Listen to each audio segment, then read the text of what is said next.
There were times we may be momentarily frustrated, but our imagination would always find a way to take us out of that rut and show us the longer term path that we were after. You have to have the goal and vision where you are going. You have to have the passion to drive it. Your imagination is the key.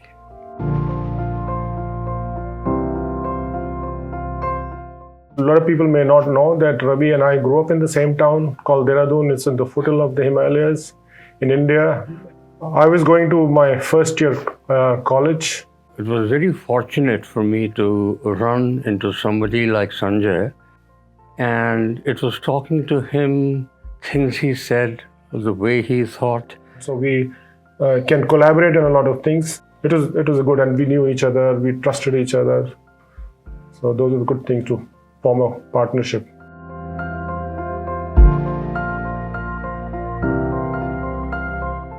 Essentially, IDeaS was solving a problem of forecasting and optimization. You look at any decision that a hotel or an airline has to make. A lot of these have to do with trying to figure out the next best price or trying to figure out what action to take. And all of them require a good grasp of all the numbers and complex calculations that are outside the scope of human expertise. We explored all kinds of companies and so on. We were approached by ultimately Northwest Airlines. They generally would go with very big companies like IBM and AT&T. It's a big achievement for us that they chose us, two nobodies, to develop these their system. So that's a big leap of faith that Northwest Airlines did. But of course, to our credit, our approach was so novel and so different than what anybody else was doing. And they felt that that is something that they should probably bet on. The two of us were able to create solutions for things for which, at the time, no other good solution was known. If we can make that happen, we can make anything happen.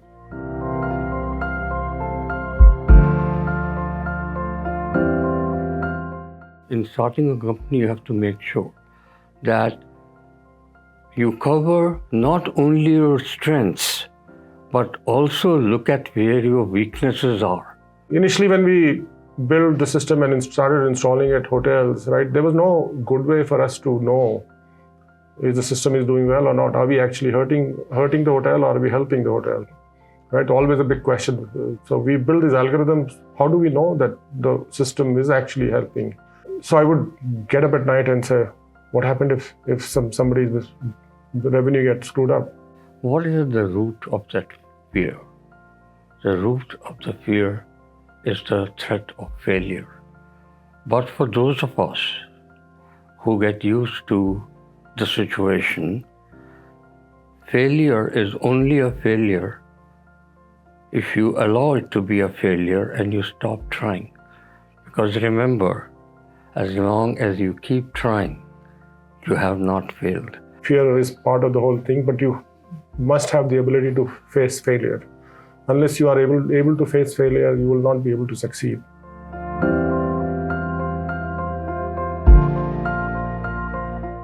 They have to think far ahead, because without that, I think you can't be stagnant. Yeah. I feel that you have to be innovative throughout, and I think I see that in Sanjay, that if he accomplishes something, he that's great, but he needs to achieve more, because otherwise he gets bored and he can't be stagnant. So I think he's encouraged his people in the office also to do that, to grow and pursue new goals. If they've achieved something very good, that's great, but they need to achieve more. I find we need to improve the way we work. And every moment of your life you're thinking, how can we make IDeaS a company which caters to the need of each and everyone and allows people to reach their full potential. And we have every intent to get there. Using computers and artificial intelligence techniques, we can do significantly better. You need to do enough research to get it to a level of humans and better, though they are reliable, they are robust and trustable.